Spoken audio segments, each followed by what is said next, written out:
آج لوگ کہہ نہیں دیتے کہ میں تو اس لیے گناہ کرتا ہوں کہ رشوت اس لیے لے لیتا ہوں کہ بچے چھوٹے ہیں۔ 10 دنوں کی کم و بیش سفر، 3 دنوں کی بھوک اور پیاس، پر حق کے رستے میں امام حسین کو کوئی چیز کمزور نہیں کر سکی۔ اور پھر وہ جتنی باتیں لوگ کہہ سکتے تھے وہ ساری کہیں گئیں، ساری۔ اور آ کے عرض کرنے لگا حضور یہ کوئی معمولی دشمن نہیں، یہ وہ ظالم ہیں جو لاشوں پہ بھی گھوڑے دوڑا دیتے۔ تو امام علی مقام فرمانے لگے جو شہادت کا جذبہ لے کے نکلے وہ پھر انجام نہیں دیکھا کرتا۔ وہ انجام، وہ جتنی چیزیں جو استقامت کے رستے میں آ سکتی ہیں وہ ساری چیزیں رستے میں آئیں، پر امام علی مقام نے کسی چیز کی پرواہ نہیں کی۔ آج کا مسئلہ یہ ہے کہ آج لوگوں میں استقامت نہیں ہے۔ رات کو کچھ ہوتے ہیں، سویرے کچھ ہوتے ہیں، دوپہر کو کچھ ہوتے ہیں، شام کو کچھ ہوتے ہیں۔ ہمارا کل انداز تکلم کچھ اور ہوتا ہے، صبح کچھ اور ہوتا ہے۔ امام علی مقام میدان میں رہے، ایک میت گھر میں ہو جائے تو کئی دنوں تک آنکھ کھلتی نہیں، ہوش رہتا نہیں۔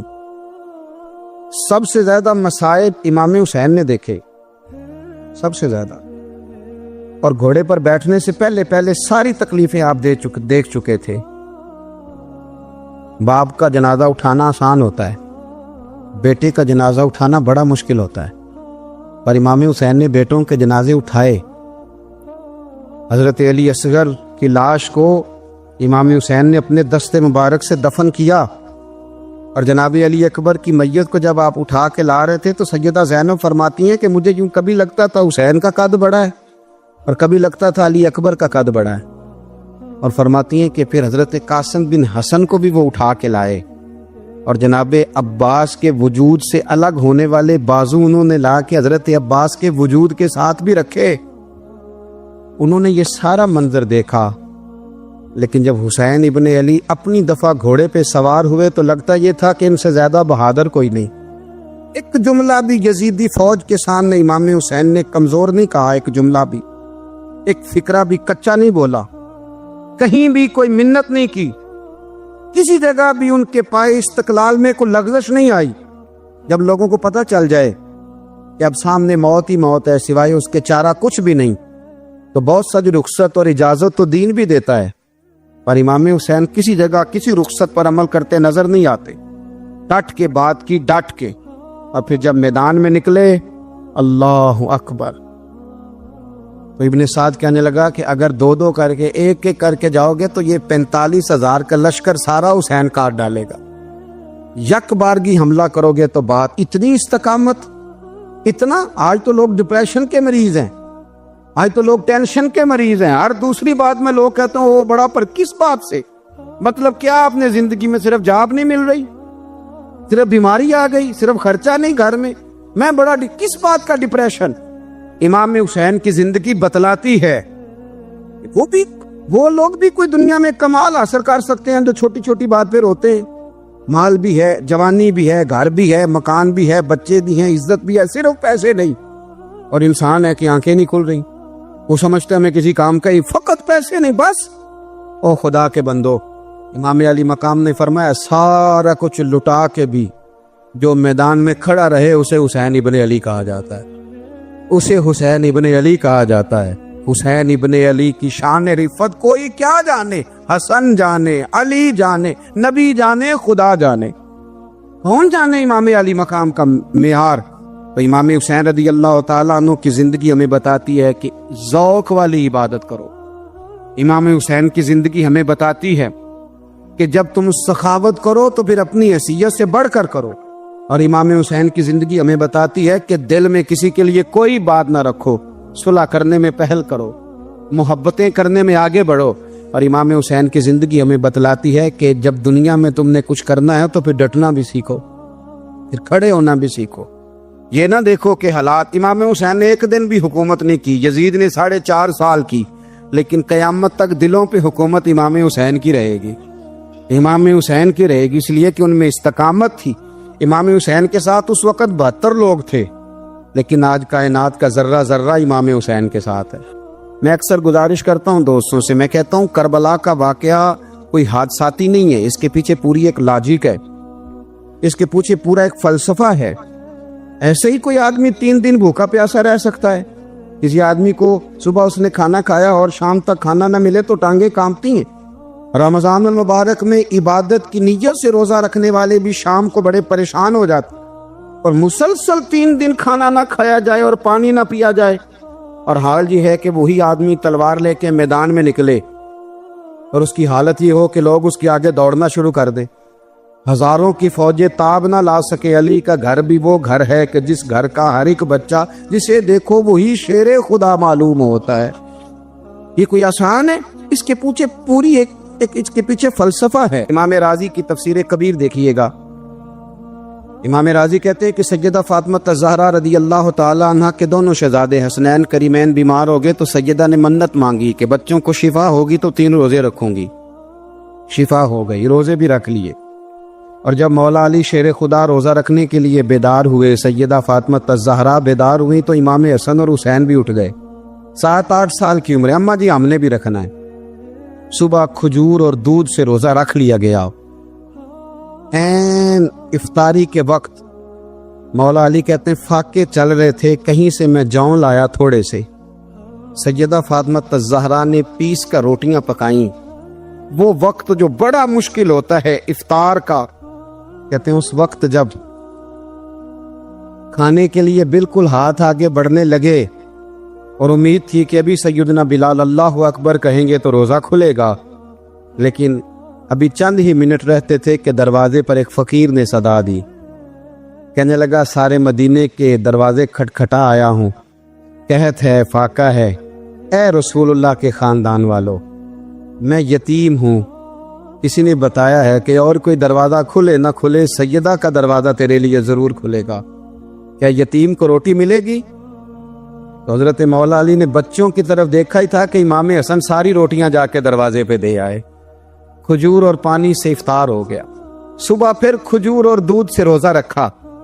امام راضی کہتے ہیں این وہ وقت جب افطار کا ٹائم آیا تو پھر دروازے پہ کسی نے صدا دی، کہا اے رسول اللہ کے خاندان والوں میں مسکین ہوں، رات سے روٹی کھائی ہے، نہ صبح کھا سکا نہ دوپہر، کسی نے بتایا ہے کہ اس دروازے سے خالی کوئی نہیں جاتا۔ امام حسن نے پھر سارا لنگر اٹھایا اور پھر جا کے دے دیا۔ تیسرا دن پھر ہوا۔ مجھے لگتا ہے کہ جب افطار کا ٹائم آیا ہوگا نا تو یہ خود ہی سارے دروازے پہ دیکھتے ہوں گے، یہ کوئی آیا نہیں لینے والا ابھی تک۔ لگتا ہے کہ نظریں دروازے پہ تھیں۔ این افطار کے وقت 3 روٹیاں جب جوں کی پک کے آئی، ایک بھکاری نے صدا دی، کہنے لگا میں قیدی ہوں، آج ہی قید سے رہائی ملی ہے، پہلے دن کسی کے دروازے پہ صدا دی ہے روٹی ملے گی۔ امام حسن وہ کھانا دے کے واپس لوٹے، کھجور اور پانی سے افطار ہوا، اور جیسے ہی مسجد نبوی میں تینوں باپ بیٹا نماز پڑھنے گئے تو مولا علی کہتے مجھے بتانا نہیں پڑا، رسول کریم نے میری طرف دیکھ کے فرمایا علی تیرا، فاطمہ کا، حسن اور حسین کا 3 دن والا عمل خدا کو بھی بڑا پسند آیا ہے اور محمد مصطفیٰ کو بھی بڑا پسند آیا، بڑا پسندیدہ عمل۔ میں کہتا ہوں کہ حضرت فاطمہ نے نا ان کی تربیت پہلے ہی کر دی تھی، 3 دن بغیر افطار کے روزہ رکھنے کی، وہ ٹریننگ گھر سے ہو چکی تھی۔ اب میدان کربلا میں 3 دن بھوکا پیاسا رہنا ان کے لیے مشکل نہیں تھا، وہ تو ان بچوں کے لیے مشکل ہوتا ہے جو کھانا دیر سے پکنے سے برتن توڑنے شروع کر دیتے۔ وہ بچے بلیک میل ہوتے ہیں جن کو ایک وقت ان کے پسند کا کھانا نہ ملے تو وہ گھر میں جو ہے وہ ادھم شروع کر دیتے ہیں، جن کی ماں نے عادت ڈالی ہو کہ بیٹا 3 دن بھوکے پیاسے رہنا ہوا تو رہ لینا، لیکن کسی بھی باطل کے ساتھ کمپرومائز نہ کرنا، ان کے لیے اتنا مشکل نہیں تھا۔ ان کی تربیت ہوئی، ان کی ٹریننگ ہوئی، پھر اللہ نے ان کی سیرت میں رنگ بھرے، ان کے کردار میں حسن آیا، وقار آیا۔ حضرت امیر معاویہ رضی اللہ تعالی عنہ نے ایک شخص کو بھیجا مدینہ منورہ شام سے، تو اس نے کہا میں نے امام حسین سے ملنا ہے، تعارف کیا ہے؟ جناب امیر معاویہ فرمانے لگے مسجد نبوی میں جانا جس کے گرد لوگ سب سے زیادہ ادب سے بیٹھے ہوں، اور جس کی باتیں سب سے زیادہ میٹھی ہوں، اور جس کی نظریں سب سے زیادہ جھکی ہوں، اور جس کے چہرے پر تمہیں سب سے زیادہ وقار نظر آئے، وہی علی کے بیٹے حسین ہوں گے۔ جو سب سے زیادہ تمہیں وہاں ماحول کے اندر جو شخص نظر آئے، پوچھنے کی ضرورت نہیں پڑے گی، وہ شخص کہتا ہے میں مدینے آیا تو میں نے واقعی ایک شخص کو دیکھا، شہد کے گرد مکھیوں کا اتنا ہجوم نہیں ہوتا جتنا امام حسین کے گرد رسول اللہ کے غلاموں کا ہجوم تھا، لیکن نظریں جھکی ہوئی، باتیں میٹھی، لہجہ گداز گداز، لفظوں میں رانائی، اور لوگ کئی باتیں پوچھتے تو علی کے صاحبزادے ایک کا جملہ بولتے تو لگتا یہ کہ وہ جملہ سیدھا دل میں اترتا چلا جاتا ہے۔ امام علی مقام کے کردار میں نا کچھ باتیں بڑی زیادہ تھیں، بہت زیادہ تھیں، بڑا حسن تھا۔ ایک بات تو یہ تھی، امام حسین رضی اللہ تعالیٰ عنہ کا علم و فضل بڑا کمال کا تھا۔ امام حسین کے علم سے، فضل سے لوگ فیض اٹھاتے تھے۔ پھر اس کے ساتھ ساتھ امام حسین کا ذوق عبادت بڑا شاندار تھا، بڑا زبردست ذوق۔ علامہ جوزی نے لکھا ہے وکان الحسین رضی اللہ تعالی عنہ فاضلا کثیر الصوم والصلاۃ والحج والصدقۃ وافعال الخیر جمیعا۔ آپ فرماتے ہیں کہ امام حسین زیادہ نمازیں پڑھنے والے تھے، کثرت سے سجدے کرنے والے، کثرت سے روزے رکھنے والے، زیادہ حج کرنے والے، اور امام حسین صدقہ دینے والے اور نیکی کے کاموں میں شدت کرنے والے تھے۔ امام حسین کا جو ذوق عبادت تھا وہ اتنا شاندار تھا کہ آپ فرض نماز کے علاوہ روزانہ 100 رکعت نماز نفل ادا فرمایا کرتے، اور امام حسین فرماتے زندگی میں کبھی ایسا نہیں ہوا کہ 3 دن گزر گئے اور حسین کا قرآن پاک ختم نہ ہوا۔ 25 حج کیے امام حسین نے مدینہ منورہ سے مکہ مکرمہ پیدل جا کے، 25 حج۔ اب تو نسبت والے لوگوں کو عبادت کی ضرورت نہیں نا، اللہ ماشاءاللہ کہتے ہیں نسبت بڑی ہے بھئی، جن کی نسبت اتنی خاص تھی کہ حضور نے فرمایا یہ فاطمہ کے نہیں میرے بیٹے ہیں، ان کا تو حال یہ ہے کہ فرض کے علاوہ 100 نفل، 3 دن سے پہلے ختم قرآن پاک، 25 حج فرمائے، تو کس نسبت کی بات کرتا ہے؟ یہ نسبتیں تو ہیں جو انسان کو عبادت کے قریب کرتی ہیں۔ لوگوں نے معیار ہی بدل دیا ہے۔ حضرت سیدنا امام حسین کی شہادت کے بعد حضرت عبداللہ ابن زبیر رضی اللہ تعالیٰ عنہ نے قاتلان حسین سے خطاب کیا اور فرمانے لگے اللہ کی قسم تم نے اس شخص کو شہید کیا ہے جو راتوں کو لمبے لمبے قیام کرتا تھا، اور تم نے اس شخص کو شہید کیا ہے جس سے میں دن میں جب بھی ملتا تھا تو وہ روزے سے ہوتا تھا۔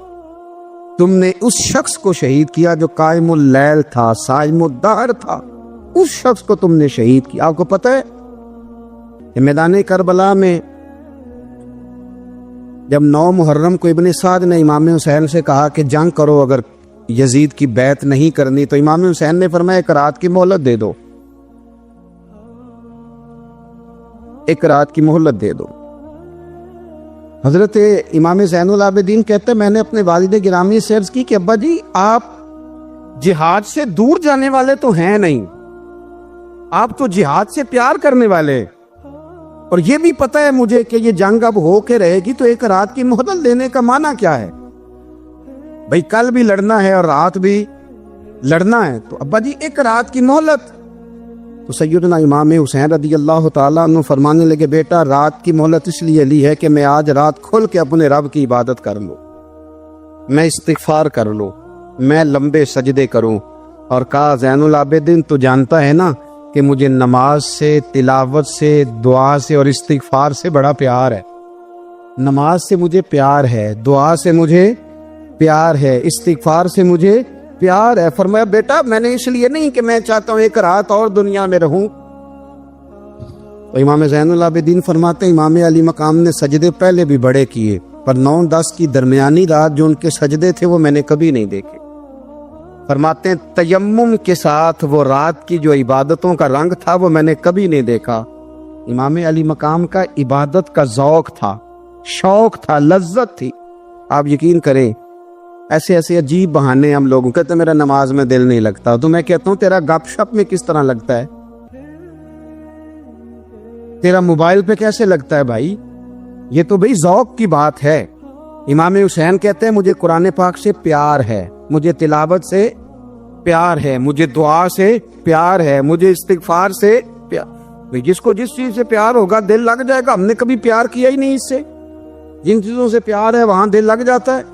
یہ ایک بہانہ ہے، ورنہ کثرت سے عبادت کرنا، ذوق پیدا کرنا، یہ تو اہل اللہ کا طریقہ ہے۔ والذین یبیتون لربہم سجدا وقیاما، رب کے بندوں کی علامت یہ ہے کہ وہ راتیں سجدے اور قیام میں گزار دیتے ہیں.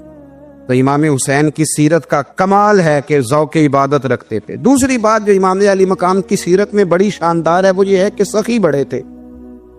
ایک قول سنانا ہے آپ کو امام حسین کا، اور خواہش میری یہ ہے کہ میرے حاضرین اور ناظرین اس قول کو رٹا لگا کے یاد کریں، اس قول کو انشاءاللہ. یہ قول جو امام حسین کا ہے نا جی، یہ جس دن مجھے ملا تھا نا تو میں نے بھی رٹا لگا کے یاد کیا تھا، اور میرے پاس جتنی ڈائریاں ہیں شاید میں نے سب میں لکھا ہے. امام علی مقام رضی اللہ تعالیٰ عنہ فرماتے تھے اللہ کی رضا کے لیے کسی شخص کی ایک حاجت پوری کر دینا 1 مہینہ مسجد میں اعتکاف کرنے سے زیادہ درجہ رکھتا ہے. ایک بندے کی ایک حاجت پوری کر دینا 1 مہینہ پورا مسجد میں اعتکاف کرنے سے زیادہ درجہ رکھتا ہے. خدا کے بندے تو ہیں ہزاروں اور بنوں میں پھرتے ہیں مارے مارے، میں اس کا بندہ بنوں گا جس کو خدا کے بندوں سے پیار ہوگا. کسی بندے کی ایک حاجت پوری کرنا 1 مہینہ اعتکاف میں بیٹھنے سے زیادہ افضل ہے. اسی لیے تو میرے حبیب کریم علیہ السلام نے فرمایا تو رب کے بندوں کی حاجتیں پوری کرنے میں لگ جا، رب تیری حاجتیں پوری فرما دے گا. امام علی مقام فرماتے تھے ایک حاجت کسی کی پوری کرو. حضرت جناب سیدہ زینب بنت ابی رافع کہتی ہیں کہ سیدہ فاطمہ الزہرا ایک دن اپنے دونوں شہزادوں کو لے کے، جب حضور کی طبیعت مبارک بظاہر علیل تھی جس میں حضور کا وصال ہوا، دونوں شہزادے لے کے سیدہ فاطمہ نبی کریم کی بارگاہ میں گئیں. کہنے لگی یا رسول اللہ میرے بچوں کو کچھ دیجئے. سیدہ پاک تو حضور اٹھ کے بیٹھ گئے، اس کندھے سے امام حسن کو لگایا اور اس سے امام حسین کو لگایا اور فرمایا فاطمہ یہ جو میرا حسن ہے نا اس کو میں اپنی ہیبت اور سرداری دیتا ہوں، اور فرمایا یہ جو میرا حسین ہے نا حسین کو میں اپنی جرت اور سخاوت دیتا ہوں. میرا حسین جرت مند ہوگا اور سخی ہوگا. داتا گانج بخش علی حجویری، امام الاولیاء، سید الاسفیاء، داتا صاحب کشف المعجوب میں فرماتے ایک دن نا امام حسین کے پاس ایک شخص آیا بڑی دور سے کچھ مانگنے کا، حضور کچھ دیجئے. وہ شخص کہتا ہے کہ میرا ظرف یہ تھا کہ 4-5 دینار ملیں گے. تو امام حسین فرمانے لگے تھوڑی دیر بیٹھ جا، رزق آ رہا ہے. تو امام حسین کو حکومت وقت کی طرف سے نا 5 تھیلیاں ملی جس میں ایک تھیلی میں 500 اشرفیاں تھی. 5 تھیلیاں آئیں لیکن اس کو آنے میں نا ذرا دیر ہو گئی. وہ 5 تھیلیاں جب آئی نا تو امام حسین اس کی طرف 5 تھیلیاں بڑھا کے نا، ذرا دیکھنا میری طرف غور سے، 5 تھیلیاں بڑھا کے نا تو فرمانے لگے میاں جتنا تجھے انتظار کرایا نا اتنی ہم تیری حاجت پوری نہیں کر سکے. تو یہ نہ محسوس کرنا کہ حسین کے دروازے پہ بیٹھا بھی رہا ہوں تو ملا کیا ہے، یہ نہ محسوس کرنا. وہ شخص کہتا ہے جب میں نے وہ تھیلیاں کھولی اور پھر میری نظر امام حسین پہ پڑی تو میرے اندر سے آواز آئی اگر حسین ابن علی اتنے سخی ہیں تو محمد عربی کتنے سخی ہو. اگر یہ معیار ان کا ہے، ان کا یہ معیار ہے، اور خود بھیک دیں خود ہی کہیں منگتے کا بھلا ہو، خود کہنے لگے جتنا انتظار کرایا ہے اتنی تیری مدد کر سکے. یہ سخاوت کا معیار تھا، یہ طریقہ تھا. ایک دفعہ سیدنا امام حسین رضی اللہ تعالیٰ عنہ کے گھر کے اندر نا 5000 دینار آئے. مسجد میں تھے، آپ کو 5000 دینار ملے تو امام زین العابدین کہتے ہیں کہ مسجد سے لے کر گھر آنے تک امام حسین نے 5000 اللہ کے رستے میں خیرات کر دی. فرماتے میں نے کہا ابا جی 5 دینار کی گھر میں ضرورت تھی، مالاں والے سخی نہیں ہوندے تے سخیاں کل مال نہیں ہوندا، ایتھے اوتھے دوویں جہانی سخی کنگال نہیں ہوندا. کہا ابا جی 5 دینار کی گھر میں ضرورت تھی. تو کہتے ہیں مجھے فرمانے لگے بیٹا یہ جن کو میں نے دیا ہے نا یہ گھر کے لیے ہی دیا ہے، یہ گھر کے لیے ہی دیا ہے. جن کو دیا ہے تمہارا کیا خیال ہے، یہ باہر خرچ ہوا ہے، یہ گھر کے لیے ہی ہے. اس لیے کہ جب انسان دوسروں پر شفقت کرتا ہے تو اللہ اس کے گھر پہ رحمت فرماتا ہے. امام حسین کی مزاج میں پہلی بات میں نے ذوق عبادت کی عرض کی. دوسری بات عرض کر رہا ہوں کہ صحابہ حضرت اسامہ بن زید بڑے پیارے ہیں میرے نبی کریم کے، بڑے پیارے. حضرت اسامہ بن زید کے بارے میں سیدہ عائشہ صدیقہ فرماتی ہیں ان کے ناک سے اگر ریٹھ نکلتی تھی تو اللہ کے رسول اپنے دستے مبارک سے صاف کر دیتے تھے. اور سرکار فرماتے تھے کہ اگر اسامہ لڑکی ہوتا نا، ان کے غلام کے بیٹے تھے حضرت زید بن عامر، اگر یہ لڑکی ہوتا میں اسے زیور پہناتا.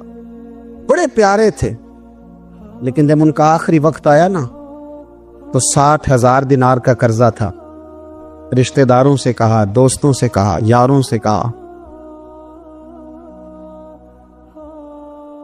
پڑھیے لا الہ الا اللہ ہو، لا الہ الا اللہ. کسی نے پوچھا